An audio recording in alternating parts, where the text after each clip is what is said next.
জাকির নায়েক একজন আন্তর্জাতিক ব্যক্তি। ইসলামের ক্ষেত্রে তার অবদান রয়েছে। সন্ত্রাসের বিরুদ্ধে এবং অশালীনতার বিরুদ্ধে তিনি কথা বলে যাচ্ছেন। কিন্তু তিনি তো নোবেল প্রাইজ পাওয়ার যোগ্যতা রাখেন, কিন্তু কেন তাকে নোবেল প্রাইজ দেওয়া হচ্ছে না?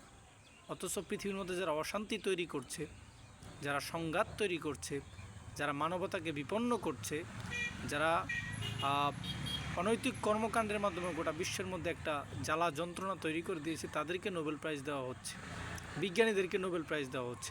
আমি মনে করি গোটা বিশ্বের মধ্যে ইসলাম ধর্মের শান্তি প্রতিষ্ঠা করার জন্য ডক্টর জাকির নায়েককেও শান্তিতে নোবেল প্রাইজ পুরস্কার দেওয়া উচিত বলে আমি মনে করি। আজকে যে অশান্তি চলছে, অশান্তিকে রুখে দিতে ডক্টর জাকির নায়েক অবদান রেখেছেন। তিনি one of the person, single person. ওনার মতো ব্যক্তিত্ব আর কারো নাই গোটা বিশ্বের মধ্যে। অতএব আমি মনে করি ডক্টর জাকির নায়েককে নোবেল প্রাইজ দেওয়া উচিত।